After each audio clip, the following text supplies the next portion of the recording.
মৰমৰ শিক্ষাৰ্থীসকল তোমালোকক মই মোৰ অনলাইন ক্লাছলৈ স্বাগতম জনাইছো মই তোমালোকৰ লগত দশম শ্ৰেণীৰ সমাজ বিজ্ঞান বিষয়ৰ অৰ্থনৈতিক ভাগটোৰ প্ৰথম অধ্যায় মুদ্ৰা আৰু বেংক ব্যৱস্থাৰ বিষয়ে আলোচনা কৰি আছিলো ইতিমধ্যে মই তোমালোকৰ লগত এই অধ্যায়টোৰ তিনিটা অংশৰ জৰিয়তে কিছু কথা আলোচনা কৰিলো আজি এই ভিডিঅ'টোত হ'ব মোৰ চতুৰ্থ অংশ আৰু আজি এই ভিডিঅ'টোত মই তোমালোকৰ লগত আলোচনা কৰিবলৈ ওলাইছো বেংকৰ বিষয়ে ইয়াৰ আগতে মই তোমালোকৰ লগত মুদ্ৰাৰ বিষয়ে আলোচনা কৰিছিলো আজি আলোচনা কৰিম বেংকৰ বিষয়ে বেংকনো কি বেংকৰ উৎপত্তি কিদৰে হৈছে তথা বেংকৰ শ্ৰেণী বিভাজন বিলাকৰ বিষয়ে কিছু কথা আলোচনা কৰিবলৈ ওলাইছো তোমালোকৰ লগত তেনেহলে শিক্ষাৰ্থীসকল আহাচোন বাৰু আমি কিছু কথা বেংকৰ বিষয়ে আলোচনা কৰো বেংকনো কি দেশৰ আৰ্থ-সামাজিক উন্নয়নৰ বাবে চৰকাৰী আৰু ব্যক্তিগতভাৱে গঠন কৰা বিত্তীয় অনুষ্ঠান প্ৰতিষ্ঠানবিলাকৰ ভিতৰত বেংক হৈছে আটাইতকৈ উল্লেখযোগ্য আৰু গুৰুত্বপূৰ্ণ অনুষ্ঠান বেংক হৈছে এটা বিত্তীয় অনুষ্ঠান যিকোনো দেশৰ অৰ্থনৈতিক তথা সামাজিক উন্নয়নৰ বাবে যি বিত্তৰ প্ৰয়োজন হয় যি অৰ্থৰ প্ৰয়োজন হয় এই অৰ্থৰ যোগান ধৰি বেংকে দেশৰ আৰ্থ-সামাজিক উন্নয়ন সাধন কৰে এইদৰে বেংক হৈছে এটা আটাইতকৈ উল্লেখযোগ্য আৰু গুৰুত্বপূৰ্ণ বিত্তীয় অনুষ্ঠান আকৌ বেংক এবিধ বিত্তীয় অনুষ্ঠান যি ঋণৰ ব্যৱসায় কৰে বেংকে কি কৰে ঋণৰ ব্যৱসায় কৰে বিজনেস কৰে বেংকেনো কেনেকৈ কাম কৰে চোৱাচোন বেংকে সঞ্চয়কাৰীৰ পৰা সঞ্চয় গ্ৰহণ কৰে অৰ্থাৎ আমি যে বেংকত একাউন্ট খুলো আমি হলো সঞ্চয়কাৰী আমি সঞ্চয় যেহেতু বেংকত থওঁ আমাৰ হাছতীয়া ধন যেহেতু বেংকত থওঁ গতিকে আমি সঞ্চয়কাৰী বেংকে কি কৰিব আমাৰ একাউন্টৰ পৰা মানে আমি সঞ্চয়কাৰী সকলৰ পৰা সঞ্চয় গ্ৰহণ কৰে আৰু যি সঞ্চয় সংগৃহীত হৈছে যি সঞ্চয় তেওঁলোকৰ জমা হৈছে বেংকৰ জমা হৈছে এই সঞ্চয় ঋণ লওঁতা সকললৈ আগবঢ়ায় সমাজৰ ভিন্ন শ্ৰেণীৰ লোকসকলে এনে ঋণ বেংকৰ পৰা লাভ কৰে সকলো শ্ৰেণীৰ লোকে ভিন কামৰ কাৰণে নিজৰ কামৰ কাৰণে বিভিন্ন ধৰণৰ বেংকৰ পৰা ঋণ লাভ কৰে অৰ্থাৎ লোন লাভ কৰে এইসকলে বেংকৰ পৰা ঋণ লয় বা লোন লয় তেওঁলোকে কি কৰিব লাগে যিমান টকা তেওঁলোকে ঋণ লৈছে এইটো তেওঁলোকৰ মূলধন হয় আৰু এই মূলধন পৰিশোধ কৰাৰ লগে লগে মূলধনৰ লগে লগে বেংকক নিৰ্ধাৰিত হাৰত সুদ দিব লাগে ইন্টাৰেষ্ট এটা প্ৰদান কৰিব লাগে অৰ্থাৎ যিসকলে ঋণ লয় তেওঁলোকে সুদে মূলে এটা নিৰ্দিষ্ট সময়ৰ ভিতৰত বেংকক উভতাই দিব লাগে আৰু এই সুদৰ হাৰ যিটো সুদৰ হাৰৰ কথা কোৱা হৈছে সুদে মূলে দিবলগীয়া কথাটো কোৱা হৈছে এই সুদৰ হাৰটো বেংকে সঞ্চয়কাৰীলৈ আগবঢ়োৱা সুদৰ হাৰতকৈ অধিক আৰু এই অধিক হোৱাৰ ফলত কি হয় বেংক ব্যৱসায় লাভজনক হৈ উঠে অৰ্থাৎ বেংকে সঞ্চয়কাৰীকো সঞ্চয় কৰাৰ বাবদ এটা সুদ দিয়ে বৰ্তমান ভাৰতবৰ্ষত এইটো ডিপজিট সঞ্চয় কৰাৰ কাৰণে সুদ দিয়ে বেংকে আমাক একাউন্ট হোল্ডাৰ বিলাকক সুদ দিয়ে সেয়া হৈছে প্ৰায় 3% ওচৰত আৰু এই বেংকৰ পৰা যিবিলাক লোন লোৱা হয় বা ঋণ লোৱা হয় সেইবিলাক কিছুমান 8% কিছুমান 10% এনেকুৱা বিভিন্ন ধৰণৰ হাৰ থাকে অৰ্থাৎ তেওঁলোকে বেংকে সঞ্চয়কাৰীক দিব 3% আৰু ধৰা হ'ল ঋণৰ বাবদ তেওঁলোকে ঋণ লতা সকলে ঋণৰ বাবদ 8% দিব লগা হ'ল অৰ্থাৎ বেংকে দিবলগীয়া সুদতকৈ ঋণ লতা সকলে দিবলগীয়া সুদটো অধিক হোৱাৰ বাবে বেংক লাভজনক হৈ পৰে বেংকে কি কৰিব 5% তেওঁলোকৰ হাতত থাকি যাব গতিকে এইদৰে বেংক ব্যৱসায়টো চলি থাকে অৰ্থাৎ বেংকে এইদৰে কাম কৰে ছাত্ৰছাত্ৰীসকল তোমালোকে হয়তো বুজি পাইছা তোমালোক এতিয়া দশম শ্ৰেণীৰ পৰা বহুত কথা জনাই হৈছা বেংকৰ বিষয়ে তোমালোকে নিশ্চয় আগতেও পাইছা আৰু এতিয়াও বুজি পাইছা আৰু নিশ্চয় তোমালোকৰ বেংকত এতিয়া নিজৰ একাউন্টটো আছে গতিকে তোমালোকে এই কথা খুব ভালদৰে বুজি পাবা শিক্ষাৰ্থীসকল এতিয়া বেংকৰ উৎপত্তি কেনেকৈ হৈছে চোৱা ইংৰাজ অৰ্থনীতিবিদ জিঅফ্ৰি ক্ৰাউথাৰৰ মতে বেপাৰী সোণাৰী আৰু ঋণ দিওতা মহাজন সকলেই হল বেংকৰ পূৰ্বপুৰুষ জিঅফ্ৰি ক্ৰাউথাৰ তোমালোকৰ হয়তো মনত আছে জিঅফ্ৰি ক্ৰাউথাৰৰ সংজ্ঞাৰ কথা আমি পঢ়িছিলো জিঅফ্ৰি ক্ৰাউথাৰে মুদ্ৰাৰ সংজ্ঞা দিছিলে আমি সেইটো কথা আগৰ ভিডিঅ'ত পঢ়িছিলো তেওঁৰ মতে যিসকলে আগতে অতীত কালত ঋণ দিছিলে তেওঁলোক কোন আছিল বেপাৰীসকল আছিল সোণাৰীসকল আছিল আৰু ঋণযোগ্য মহাজনসকল তেওঁলোক হ'ল বেংকৰ পূৰ্বপুৰুষ মধ্যযুগত ইটালীত বেংক অফ ভেনিছ স্থাপন হোৱাৰ লগে লগে বেংক শব্দটোৱে বহুল প্ৰচাৰ লাভ কৰে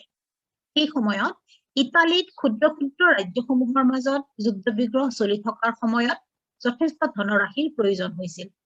ইটালী দেশত থকা সৰু সৰু ৰাজ্যবিলাকৰ চিটি ষ্টেট বুলি কোৱা হয় এই ৰাজ্যবিলাকৰ মাজত সঘনাই যুদ্ধ সংঘটিত হৈছিল গতিকে এই যুদ্ধৰ কাৰণে যি প্ৰয়োজনীয় ধনৰাশি লাগিছিল বহুত ধনৰাশিৰ প্ৰয়োজন হৈছিল তেতিয়া কি কৰিছিল তেনে ধনৰাশি সংগ্ৰহ কৰিবলৈ কিছুমান আয়ুক্ত নিয়োগ কৰা হৈছিল তাৰমানে ফান্ড ৰেজ কৰা হৈছিল এই ধনৰাশি সংগ্ৰহ কৰিবৰ কাৰণে কিছুমান আয়ুক্ত নিয়োগ কৰা হৈছিল আৰু এই আয়ুক্তসকলক মন্ত্ৰী বুলি কোৱা হৈছিল এই আয়ুক্তসকলক মন্ত্ৰী বুলি কোৱা হৈছিল আৰু এই সময়ত ইটালীৰ কাষতে থকা জাৰ্মানসকলে ইটালীৰ এটা বৃহৎ অংশ দখল কৰি আছিল জাৰ্মানসকলে ইটালীৰ এটা অংশ দখল কৰি আছিল আৰু মন্ত্ৰী শব্দটোৰ ঠাইত জাৰ্মানসকলে বেংক শব্দটো ব্যৱহাৰ কৰিছিল বানানটো চোৱা তোমালোকে BANCK বেংক শব্দটো ব্যৱহাৰ কৰিছিল জাৰ্মানসকলে ইটালীত এই শব্দ বেংক হৈ পৰিল আৰু ফৰাচী ভাষাত বেংক BANKE আৰু ইংৰাজীত বেংক হৈ পৰিল আৰু এইদৰে ইটালীৰ বেংক অফ ভেনিছ স্থাপন হোৱাৰ লগে লগে বেংক শব্দটো আহি পৰিল আৰু বেংকৰ উৎপত্তি হ'ল শিক্ষাৰ্থীসকল পৰীক্ষাত এনেকুৱা ধৰণৰ প্ৰশ্ন আহে কেতিয়াবা বেংকৰ উৎপত্তি কেনেদৰে হ'ল গতিকে তোমালোকে এই কথাখিনি লিখিব লাগিব শিক্ষাৰ্থীসকল ভাৰতবৰ্ষৰ প্ৰথমটো বেংক হৈছে বেংক অফ হিন্দুস্তান আৰু এইটো 1770 চনত স্থাপিত হৈছিল বেংক অফ হিন্দুস্তান হৈছে ভাৰতবৰ্ষৰ প্ৰথমটো বেংক থলুৱা প্ৰচেষ্টাৰ ভিত্তিত গঢ় লৈ উঠা অসমৰ প্ৰথমটো বেংক হৈছিল গুৱাহাটী বেংক আৰু এই বেংক 1926 চনত স্থাপিত হৈছিল শিক্ষাৰ্থীসকল এই দুটা কথা তোমালোকে মনত ৰাখিবা ভাৰতবৰ্ষৰ প্ৰথমটো বেংক বেংক অফ হিন্দুস্তান 1770 চনত স্থাপিত হৈছিল আৰু অসমৰ প্ৰথমটো বেংক এইটো হৈছে গুৱাহাটী 1926 চনত স্থাপিত হৈছিল শিক্ষাৰ্থীসকল এতিয়া আহাচোন আমি বেংকৰ শ্ৰেণী বিভাজনৰ বিষয়ে আলোচনা কৰোঁ বেংক কেইবা প্ৰকাৰৰো আছে ইয়াৰে ভিতৰত উল্লেখযোগ্য কেইটা হৈছে কেন্দ্ৰীয় বেংক চেন্ট্ৰেল বেংক বাণিজ্যিক বেংক কমাৰ্চিয়েল বেংক আঞ্চলিক গ্ৰাম্য বেংক ভাৰতীয় উদ্যোগ বিকাশ বেংক ভাৰতীয় ক্ষুদ্ৰ উদ্যোগ বিকাশ বেংক আৰু কৃষি আৰু গ্ৰাম্য উন্নয়নৰ ৰাষ্ট্ৰীয় বেংক এই কেইবাটাও এই ছটা যে ভাগ আছে কিন্তু আজিৰ ভিডিঅ'টোত কিন্তু মই তোমালোকৰ লগত কেৱল কেন্দ্ৰীয় বেংকৰ কথাই আলোচনা কৰিম পিছৰ ভিডিঅ'ত মই বাকি কেইটা বেংকৰ কথা তোমালোকৰ লগত আলোচনা কৰিম আৰু তোমালোকক শিকাবলৈ যত্ন কৰিম শিক্ষাৰ্থীসকল এতিয়া আমি আহা কেন্দ্ৰীয় বেংকৰ বিষয়ে কিছু আলোচনা কৰোঁ কেন্দ্ৰীয় বেংক কি কেন্দ্ৰীয় বেংক মানে হৈছে চেন্ট্ৰেল বেংক কেন্দ্ৰীয় বেংক কি কেন্দ্ৰীয় বেংক হ'ল দেশ এখনৰ বেংক ব্যৱস্থাৰ মুৰব্বী বেংক সকলোবিলাক বিত্তীয় প্ৰতিষ্ঠানৰ মুৰব্বী বেংক হৈছে কেন্দ্ৰীয় বেংক বা চেন্ট্ৰেল বেংক বুলি কোৱা হয় কেন্দ্ৰীয় বেংক দেশৰ সৰ্বোচ্চ আৰু শীৰ্ষতম বিত্তীয় প্ৰতিষ্ঠান আটাইতকৈ ওপৰত থকা বিত্তীয় প্ৰতিষ্ঠান হৈছে কেন্দ্ৰীয় বেংক অৰ্থাৎ কোনো এখন দেশত বিভিন্ন ধৰণৰ বাণিজ্যিক বেংক বা বিত্তীয় প্ৰতিষ্ঠান যদি স্থাপন কৰিবলগীয়া হয় তেতিয়া সেই দেশত থকা কেন্দ্ৰীয় বেংকৰ লগত কি কৰিব লাগে ৰেজিষ্ট্ৰেচন কৰিব লাগে বা তেওঁলোকৰ পৰা অনুমতি ল'ব লাগে বিভিন্ন কাগজ পত্ৰৰ জৰিয়তে অনুমতি ল'ব লাগে সেয়েহে কেন্দ্ৰীয় বেংক হৈছে এখন দেশৰ সৰ্বোচ্চ আটাইতকৈ উচ্চত থকা আৰু শীৰ্ষত থকা এটা বিত্তীয় প্ৰতিষ্ঠান এই বেংকৰ নীতি নিৰ্দেশনা অনুসৰি দেশৰ অন্যান্য বেংকসমূহে কাৰ্য সম্পাদন কৰিব লাগে দেশৰ যি বেংক আছে বিভিন্ন ধৰণৰ বেংক আছে সেই বেংকবিলাক তথা বিভিন্ন ধৰণৰ বিত্তীয় প্ৰতিষ্ঠানবিলাক কেন্দ্ৰীয় বেংকে নিৰ্ধাৰণ কৰি দিয়া যিবিলাক নীতি নিয়ম ৰুলছ এণ্ড ৰেগুলেশ্যনছৰ মাজেৰে কাৰ্য সম্পাদন কৰিব লাগিব প্ৰত্যেক দেশৰে নিজা নিজা একোটা কেন্দ্ৰীয় বেংক থাকে পিছত যিমানবিলাক দেশ আছে সেই সকলোবিলাক দেশৰে একোটা নিজা নিজা কেন্দ্ৰীয় বেংক থাকে কিন্তু ভাৰতবৰ্ষৰ ক্ষেত্ৰত ভাৰতীয় ৰিজাৰ্ভ বেংক আৰু এই কেন্দ্ৰীয় বেংক আটাইতকৈ পুৰণি কেন্দ্ৰীয় বেংকটো কি সুইডেনৰ ৰিস্ক বেংক বিশ্বৰ সবাতোকৈ পুৰণি কেন্দ্ৰীয় বেংক আৰু এই বেংক স্থাপিত হৈছিল 1656 চনত সুইডেনৰ ৰিস্ক বেংক হৈছে আটাইতকৈ পুৰণি কেন্দ্ৰীয় বেংক আৰু ই স্থাপন হৈছিল 1656 চনত আৰু ভাৰতবৰ্ষৰ ক্ষেত্ৰত কেন্দ্ৰীয় বেংক হৈছে ভাৰতীয় reserve bank reserve bank of India RBI বুলি ক'লে আমি সকলোৱে বুজি পাওঁ RBI বুলি ক'লে আৰু আমাৰ যি কাগজী নোট থাকে সেই কাগজী নোটত RBI ৰ কথা উল্লেখ থাকে আৰু এই বেংক স্থাপন কৰা হৈছিল ভাৰতবৰ্ষত 1935 চনত শিক্ষাৰ্থীসকল কেন্দ্ৰীয় বেংকৰ বিষয়ে কিছু কথা তোমালোকে বুজি পালা এইখন ইয়াতে মই দেখুৱাই দিছো ভাৰতবৰ্ষৰ ক্ষেত্ৰত ভাৰতীয় ৰিজাৰ্ভ বেংক বা ভাৰতীয় ৰিজাৰ্ভ বেংক অফ ইণ্ডিয়াৰ মুখ্য শাখাটো আছে মুম্বাই এয়া হৈছে মুখ্য শাখাৰ আলোকচিত্ৰ আৰু অসমত থকা যি শাখা আছে ৰিজাৰ্ভ বেংকৰ এইটো হৈছে ভাৰতীয় ৰিজাৰ্ভ বেংকৰ অসমত থকা শাখাটোৰ চিত্ৰ আৰু ভাৰতীয় ৰিজাৰ্ভ বেংকৰ যিটো লোগো আছে এই লোগোটোৰ চিত্ৰটো হৈছে এনেকুৱা তোমালোকে হয়তো এই তোমালোকৰ এই লোগোটো তোমালোকৰ হয়তো চিনাকি এতিয়া আমি কেন্দ্ৰীয় বেংকৰ কাৰ্যাৱলীসমূহ আমি কিছু কথা শুনাই লওঁ কেন্দ্ৰীয় বেংকে কেইবাটাও কাৰ্য সম্পাদন কৰিব লাগে আৰু তাৰে প্ৰধান কাৰ্যসমূহ কি চোৱা প্ৰথম আৰু আটাইতকৈ উল্লেখযোগ্য দৰকাৰী কাৰ্যটো হৈছে কেন্দ্ৰীয় বেংকৰ মুদ্ৰাৰ সৃষ্টি কেন্দ্ৰীয় বেংকে মুদ্ৰা ছপা কৰে কেন্দ্ৰীয় বেংকৰ এইটো একচিট্টা অধিকাৰ বাকি কোনো বেংকে এই বেংকৰে এই অধিকাৰটো নাই বাকি কোনো বেংকে মুদ্ৰা ছপা কৰিব নোৱাৰে কেতিয়াবা যদি দেশৰ অৰ্থব্যৱস্থাত মুদ্ৰা নাটনি হয় মুদ্ৰাৰ প্ৰয়োজন হয় তেতিয়া কেন্দ্ৰীয় বেংকেহে মুদ্ৰা ছপা কৰিব লাগিব দুই নম্বৰ কাৰ্যটো চোৱা মুদ্ৰাৰ পৰিমাণ নিয়ন্ত্ৰণ কেন্দ্ৰীয় বেংকে আমানত মুদ্ৰা বা ঋণ মুদ্ৰাৰ পৰিমাণ নিয়ন্ত্ৰণ কৰে তোমালোকে আগৰ ভিডিঅ'টোত তোমালোকক এটা কথা শিকাইছিল যে উচ্চ ক্ষমতা সম্পন্ন মুদ্ৰাৰ কথা শিকাইছিল আৰু উচ্চ ক্ষমতা সম্পন্ন মুদ্ৰাৰ নিয়ন্ত্ৰণ প্ৰত্যক্ষভাৱে কেন্দ্ৰীয় বেংকৰ ওপৰত থাকে অৰ্থাৎ আমাৰ ভাৰতবৰ্ষৰ ক্ষেত্ৰত ভাৰতীয় ৰিজাৰ্ভ বেংকৰ ওপৰত থাকে এই উচ্চ ক্ষমতা সম্পন্ন মুদ্ৰাৰ পৰিমাণ নিয়ন্ত্ৰণ কৰে কেন্দ্ৰীয় বেংকে কোৱা বাণিজ্যিক বেংকসমূহৰ ঋণদান ক্ষমতাৰ ওপৰত থকা আমানত মুদ্ৰা বা ঋণ মুদ্ৰাৰ পৰিমাণ নিৰ্ভৰ কৰে একোটা বাণিজ্যিক বেংকে যেতিয়া ঋণ প্ৰদান কৰিব সেই এটা সংখ্যালৈকেহে সেই বাণিজ্যিক বেংকটোৱে ঋণ প্ৰদান কৰিব পাৰে তাৰ এটা কেপাচিটি আছে সকলো বেংকৰে নিজা নিজা একোটা কেপাচিটি কিছুমান বেংক ডাঙৰ বাণিজ্যিক বেংক কিছুমান বাণিজ্যিক বেংক সৰু কিমান কেপাচিটি আছে সেই মতে সেই বেংকে ঋণ প্ৰদান কৰিব পাৰে আৰু সেইটো বস্তু নিৰ্ধাৰণ কৰি দিয়ে কেন্দ্ৰীয় বেংকে ঋণ নিয়ন্ত্ৰণ ব্যৱস্থাৱলী গ্ৰহণ কৰি বাণিজ্যিক বেংকসমূহৰ ঋণ প্ৰদান ক্ষমতা নিয়ন্ত্ৰণ কৰিব পাৰে কিছুমান বেংকৰ মূলধন গঠন বেছি হয় কিছুমান বেংকৰ মূলধন গঠনৰ পৰিমাণ কম হয় আমি জানোৱেই যে ধৰাচোন ভাৰতবৰ্ষৰ ক্ষেত্ৰত ষ্টেট বেংক অফ ইণ্ডিয়া আটাইতকৈ ডাঙৰ বেংক ৰাষ্ট্ৰীয়কৃত বেংকৰ ভিতৰত গতিকে ষ্টেট বেংক অফ ইণ্ডিয়াৰ তোমাৰ ঋণ প্ৰদানৰ ক্ষমতা বহুত বেছি ঠিক তেনেকে সৰু বেংকৰ ঋণ প্ৰদানৰ ক্ষমতা কম গতিকে সেইটো নিৰ্ধাৰণ কৰি দিব কেন্দ্ৰীয় বেংকে অৰ্থাৎ মুদ্ৰাৰ পৰিমাণ নিয়ন্ত্ৰণ কৰি পেলাই বেংকসমূহৰ ঋণ প্ৰদানৰ যি ব্যৱস্থাৱলী এই ব্যৱস্থাৱলী কেন্দ্ৰীয় বেংকে কাৰ্যকৰী দিয়ে তৃতীয় কাৰ্যটো চোৱা বেংকসমূহৰ বেংক গোটেইবোৰ বেংকৰ হিচাপ নিকাচ কেন্দ্ৰীয় বেংকে পৰীক্ষা কৰে যেহেতু সকলোবিলাক বিত্তীয় প্ৰতিষ্ঠান তথা বেংকে কেন্দ্ৰীয় বেংকৰ লগত নিজৰ ৰেজিষ্ট্ৰেচন থাকিব লাগে নিজৰ একোটা একাউণ্ট থাকিব লাগে সঞ্চয় থাকিব লাগে সেইকাৰণে সকলোবিলাক বেংকৰে বাণিজ্যিক বেংক বা বিত্তীয় প্ৰতিষ্ঠানবিলাকৰ হিচাপ নিকাচ কেন্দ্ৰীয় বেংকে পৰীক্ষা কৰে কেন্দ্ৰীয় বেংকে অন্যান্য বেংকৰ বিপদৰ বন্ধু আৰ্থিক সংকটৰ সময়ত কেন্দ্ৰীয় বেংকে বেংকসমূহৰ বাবে আশ্ৰয়স্থল তাৰমানে কেতিয়াবা যদি বেংকৰ কিবা বিপদ হয় আৰ্থিক সংকট হয় তেতিয়া সেই বেংকক কেন্দ্ৰীয় বেংকে সহায় কৰে কিয়নো সেই বেংকৰ যিটো বেংকৰ আৰ্থিক সংকট হৈছে সেই বেংকটোৱেও কেন্দ্ৰীয় বেংকৰ লগত এটা একাউণ্ট আছে গতিকে কেন্দ্ৰীয় বেংকে সেই বেংকটো যিটো বেংকৰ আৰ্থিক সংকট হৈছিল সেই আৰ্থিক সংকট হোৱা বেংকটো টকা দি পেলাই বা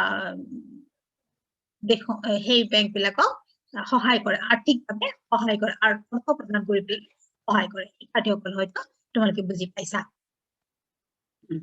4 নম্বৰ কাৰ্যাৱলীটো চোৱা চৰকাৰৰ বিত্তৰ যোগান ধৰোঁতা যেহেতু কেন্দ্ৰীয় বেংক হৈছে সৰ্বোচ্চ আৰু শীৰ্ষস্থান বিত্তীয় প্ৰতিষ্ঠান কেন্দ্ৰীয় বেংকে চৰকাৰক বিত্তৰ যোগান ধৰে বাজেটত দেখুৱা কেনেকৈ যোগান ধৰে চোৱা বাজেটত দেখুৱা চৰকাৰী ব্যয়ৰ পৰিমাণতকৈ চৰকাৰী আয়ৰ পৰিমাণ কম হলে বাজেট ঘাটিয়ে দেখা দিয়ে তোমালোকে হয়তো জানা যে চৰকাৰে প্ৰত্যেক বছৰে একোটা বাজেট লয় দেশখনত কি কাম কৰিব কি কাম নকৰিব এই অগ্ৰাধিকাৰ ভিত্তিত কিছুমান কামৰ পৰিকল্পনা লয় আৰু সেই পৰিকল্পনা লৈ পেলাই কাম কৰিবলৈ হলে দেশখনক অৰ্থৰ প্ৰয়োজন হ'ব আৰু সেই বাজেটত যদি চৰকাৰী ব্যয় কৰিবলগীয়া পৰিমাণতকৈ চৰকাৰেতো আয়ো কৰে ইনকাম টেক্সৰ জৰিয়তে চৰকাৰে আয় কৰে এই পৰিমাণ যদি কম হয় তেতিয়া বাজেটখনক ঘাটি বাজেট বুলি কোৱা হয় ডেফিচিট বাজেট বুলি কোৱা হয় গতিকে বাজেটৰ ঘাটি দূৰ কৰিবৰ কাৰণে চৰকাৰে কেন্দ্ৰীয় বেংকৰ সহায় ল'ব পাৰে কেন্দ্ৰীয় বেংকে এতিয়া নতুন মুদ্ৰাৰ সৃষ্টি কৰি পেলাই এই সাহায্য আগবঢ়ায় আৰু এইদৰে কেন্দ্ৰীয় বেংকে চৰকাৰক বিত্তৰ যোগান ধৰে বা অৰ্থৰ যোগান ধৰে বা মুদ্ৰাৰ যোগান ধৰে পিছত চোৱা ৫ নম্বৰ হৈছে চৰকাৰৰ পৰামৰ্শদাতা কেন্দ্ৰীয় বেংক চৰকাৰৰ পৰামৰ্শদাতা তাৰমানে এডভাইচ দিয়ে কেনেকুৱা ধৰণৰ এডভাইচ দিয়ে কেনেকুৱা ধৰণৰ পৰামৰ্শ দিয়ে চৰকাৰে কেনেকুৱা ধৰণৰ আইন নীতি ল'ব কেনেকুৱা ধৰণৰ বাণিজ্য নীতি ল'ব এইবিলাকৰ ওপৰত কেন্দ্ৰীয় বেংকে নিজৰ পৰামৰ্শ চৰকাৰক দিয়ে কেন্দ্ৰীয় বেংকে চৰকাৰৰ প্ৰতিনিধি হিচাপে সকলো চৰকাৰী আয় আৰু ব্যয়ৰো হিচাপ ৰাখে ৬ নম্বৰ কাৰ্যটো চোৱা বৈদেশিক বিনিময়যোগ্য মুদ্ৰাৰ ৰক্ষক কেন্দ্ৰীয় বেংকৰ এটা উল্লেখযোগ্য কাৰ্য হৈছে ন্যূনতম বৈদেশিক মুদ্ৰা জমা ৰখা কেন্দ্ৰীয় বেংকে কি কৰে বেংকৰ লগত বিশ্বৰ বিভিন্ন ধৰণৰ উন্নত দেশবিলাকৰ বৈদেশিক মুদ্ৰা জমা ৰাখে উদাহৰণস্বৰূপে ভাৰতীয় ৰিজাৰ্ভ বেংকে কি কৰিব এতিয়া কিছু পৰিমাণৰ ডলাৰ মজুত ৰাখিব কিছু পৰিমাণৰ ইউৰো মজুত ৰাখিব কিছু পৰিমাণৰ পাউণ্ড মজুত ৰাখিব এনেকে বিভিন্ন ধৰণৰ বৈদেশিক মুদ্ৰা জমা কৰি ৰাখে ইয়েন মজুত ৰাখিব ৰুবল মজুত ৰাখিব বিভিন্ন ধৰণৰ বৈদেশিক যি কাৰেন্সি হিচাপে মুদ্ৰা আছে এইবিলাক জমা কৰি ৰাখে জমা কৰি ৰাখে ইয়াৰ মূল উদ্দেশ্য কি হৈছে জানানে ইয়াৰ উদ্দেশ্য হৈছে দেশত যদি কেতিয়াবা জৰুৰীকালীন অৰ্থব্যৱস্থাৰ সৃষ্টি হয় অৰ্থনৈতিক সংকট হয় তেতিয়া এই বৈদেশিক মুদ্ৰাবিলাক টকালৈ ৰূপান্তৰিত কৰি দেশৰ অৰ্থব্যৱস্থা মোকাবিলা কৰে এইখন বুজি পাইছা কাৰণ চোৱা ডলাৰৰ হিচাপত ভাৰতীয় মুদ্ৰাৰ মূল্য বেলেগ হাৰ বেলেগ অৰ্থাৎ এতিয়া বৰ্তমান প্ৰায় ৮০ টকা হৈছে ৮০ টকাত $1 সমান হয় তেনেকৈ প্ৰায় 100 টকাত 1 পাউণ্ড হয় গতিকে বিভিন্ন ধৰণৰ ভাৰতীয় মুদ্ৰাৰ হাৰ ভিন্ন বিভিন্ন ধৰণৰ বৈদেশিক মুদ্ৰাৰ লগত ভাৰতীয় মুদ্ৰাৰ হাৰ ভিন্ন গতিকে কেতিয়াবা যদি অৰ্থ সংকট হয় দেশৰ এতিয়া এই বিভিন্ন ধৰণৰ বৈদেশিক মুদ্ৰাবিলাক ভাৰতীয় টকালৈ ৰূপান্তৰ কৰি দেশৰ অৰ্থব্যৱস্থাৰ মোকাবিলা কৰিব যাতে এইকাৰণে এই বৈদেশিক মুদ্ৰাবিলাক কেন্দ্ৰীয় বেংকে জমা কৰি ৰাখে শিক্ষাৰ্থীসকল কথাটো ধৰিব পাৰিছা চাগৈ আকৌ চোৱা ভাৰতীয় টকাৰ বিপৰীতে বৈদেশিক মুদ্ৰা আহৰণ কৰিব যিটো কথা মই তোমালোকক এইমাত্ৰ ক'লো ডলাৰৰ পৰা ভাৰতীয় টকা ৰূপান্তৰিত কৰিব পাৰি পাউণ্ডৰ লগত ভাৰতীয় টকা ৰূপান্তৰ কৰিব পাৰি আৰু এইবিলাকৰ হাৰ বেলেগ বেলেগ বিভিন্ন দেশৰ মুদ্ৰাৰ বিপৰীতে ভাৰতীয় মুদ্ৰাৰ হাৰ ভিন্ন এই বিনিময় হাৰ মূলতঃ ভাৰতীয় ৰিজাৰ্ভ বেংকে নিৰ্ধাৰণ কৰি দিয়ে তেনেকে ভাৰতবৰ্ষৰ ক্ষেত্ৰত ভাৰতীয় ৰিজাৰ্ভ বেংকে নিৰ্ধাৰণ কৰি দিয়ে ঠিক তেনেকে আন দেশৰ ক্ষেত্ৰত সেই দেশৰ কেন্দ্ৰীয় বেংকে এই হাৰটো নিৰ্ধাৰণ কৰি দিয়ে কেন্দ্ৰীয় বেংকৰ কাৰ্য হৈছে অন্যান্য বেংকৰ বাবে পৰিশোধ বেংক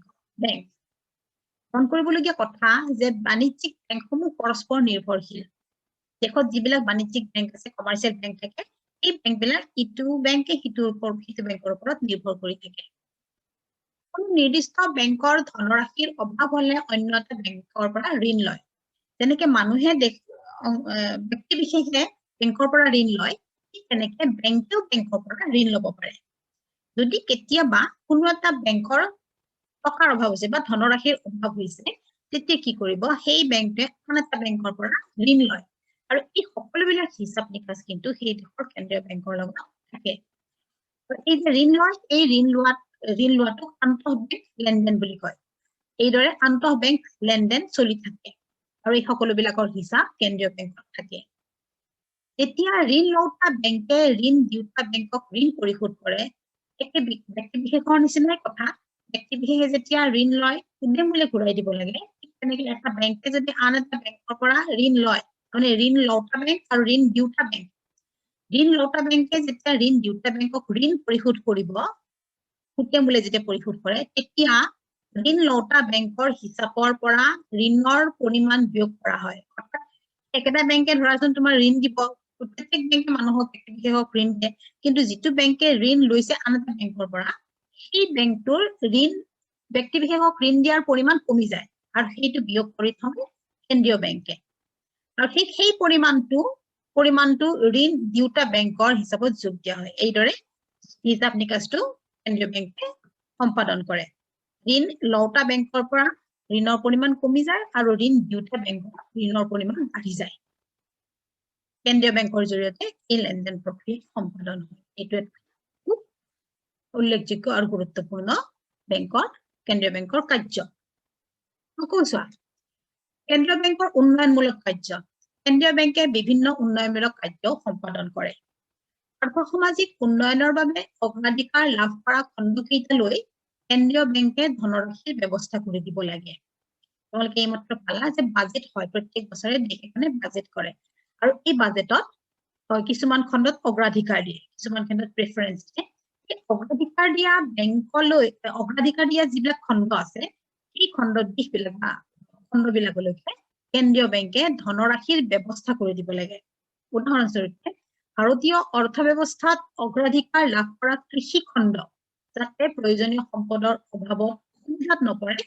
তাৰ যাৱতীয় ব্যৱস্থা কেন্দ্ৰীয় বেংকে গ্ৰহণ কৰিব লাগে শিক্ষাৰ্থীসকল তোমালোকে বুজি পাইছা বুলি ধৰি লৈছো কেন্দ্ৰীয় বেংকৰ নৱম কাৰ্যটো চোৱা অন্যান্য কাৰ্যাৱলী কেন্দ্ৰীয় বেংকৰ অন্যান্য কাৰ্যাৱলীবিলাকৰ ভিতৰত আছে আৰ্থিক পৰিস্থিতিৰ সময়ে সময়ে ধ্যান দাঙি ধৰা দেশৰ কি আৰ্থিক পৰিস্থিতি হৈছে এই আৰ্থিক পৰিস্থিতিৰ হিচাপ নিকাচ কেন্দ্ৰীয় বেংকে সময়ে সময়ে নাগৰিকৰ আগত দাখিল কৰে সমবায় বেংক আৰু অন্যান্য বিত্তীয় অনুষ্ঠানসমূহলৈ ঋণৰ যোগান ধৰে কেন্দ্ৰীয় বেংকে তাৰোপৰি ছাত্ৰ ছাত্ৰীসকললৈ ঋণৰ যোগান ধৰে আৰু কল্যাণমূলক আঁচনিৰ বাবে দান বৰঙণি আগবঢ়ায় আৰু এইবিলাক হৈছে কেন্দ্ৰীয় বেংকৰ অন্যান্য কাৰ্যাৱলী শিক্ষাৰ্থীসকল আজি মই তোমালোকৰ লগত কেন্দ্ৰীয় বেংকৰ কথা আলোচনা কৰিলো আৰু আলোচিত কথাখিনিৰ ওপৰত তোমালোকক আন ভিডিঅ'বিলাকত দিয়াৰ নিচিনাকৈ কিছুমান প্ৰশ্ন দিছো প্ৰশ্ন তোমালোকে কিতাপত থকা প্ৰশ্নখিনিৰ উপৰিও অতিৰিক্ত প্ৰশ্ন কিছুমান তোমালোকে চাব লাগে যিবিলাক কিতাপৰ ভিতৰত থাকে আৰু এই ভিতৰত থকা প্ৰশ্ন কিছুমান মই দি দিছো চোৱা 9টা প্ৰশ্ন দিছো এই 9টা প্ৰশ্নৰ উত্তৰ তোমালোকে সুন্দৰকৈ কৰি থবা বুলি আশা কৰিলো প্ৰথম প্ৰশ্ন হৈছে বেংক বুলিলে কি বুজা বেংকে কেনে ধৰণৰ ব্যৱসায় কৰে বেংকৰ উৎপত্তি কিদৰে হৈছিল ভাৰতবৰ্ষৰ প্ৰথমটো বেংক কোনটো আৰু এইটো কোন চনত স্থাপিত হৈছিল বেংক অফ হিন্দুস্তান এটো লিখিব লাগিব তোমালোকে অসমৰ প্ৰথমটো বেংক হৈছে তোমালোকৰ কি গুৱাহাটী বেংক এটো লিখিবা আৰু স্থাপিত হৈছিল 1926 চনত কেন্দ্ৰীয় বেংক কি মানে কেন্দ্ৰীয় বেংক বুলিলে কি বুজায় এটো লিখিব লাগিব বিশ্বৰ সবাতোকৈ পুৰণি কেন্দ্ৰীয় বেংক কোনটো ৰিস্ক বেংকৰ কথা কৈছে ছুইডেনৰ ৰিস্ক বেংক ভাৰতবৰ্ষৰ কেন্দ্ৰীয় বেংকৰ নাম লিখা আৰু ই কোন চনত স্থাপিত হৈছিল ভাৰতীয় ৰিজাৰ্ভ বেংক আৰু ই 1935 চনত স্থাপিত হৈছিল কেন্দ্ৰীয় বেংকৰ একচেটিয়া অধিকাৰ কোনটো খুব ইম্পৰ্টেন্ট প্ৰশ্ন একচেটিয়া অধিকাৰ হৈছে মুদ্ৰাৰ সৃষ্টি মুদ্ৰা ছপা কৰাৰ একচেটিয়া অধিকাৰ কেৱল কেন্দ্ৰীয় বেংকৰে আছে এইটো 1 নম্বৰৰ প্ৰশ্নই সাধাৰণতে আহে কেন্দ্ৰীয় বেংকৰ প্ৰধান কাৰ্যাৱলীবোৰ লিখা এই যে 9টা কাৰ্যাৱলী দিয়া হ'ল তাতে তোমালোকে এই 9টা কাৰ্যাৱলী লিখি থবা আৰু পৰীক্ষাত প্ৰশ্নমতে উত্তৰ কৰিবা যিমান প্ৰশ্নত যিমান নম্বৰ থাকে নম্বৰ মতে উত্তৰ কৰিবা যিমান নম্বৰ থাকে তাতকৈ এটা কাৰ্য তোমালোকে বেছিকৈ লিখিবা এইটো এটা তোমালোকক মই এটা টিপ দিলো পৰীক্ষাত কেনেকৈ লিখিব লাগে শিক্ষাৰ্থীসকল আজি মই তোমালোকক এইখিনি পঢ়ালো কেন্দ্ৰীয় বেংকৰ কথা পিছৰ অধ্যায় পিছৰ খণ্ডবিলাকত তোমালোকৰ লগত মই আৰু পিছৰ বেংকবিলাকৰ কথা আলোচনা কৰিম আশা কৰো তোমালোকে মোৰ ভিডিঅ'বিলাক চাইছা তোমালোকে উপকৃত হৈছা বুলিও মই আশা কৰিলো আৰু এইদৰে মোৰ ভিডিঅ'বিলাক চাই থাকিবা আৰু তোমালোকে পঢ়া শুনা কৰি থাকিম। ইয়াতে এৰিছো, ধন্যবাদ।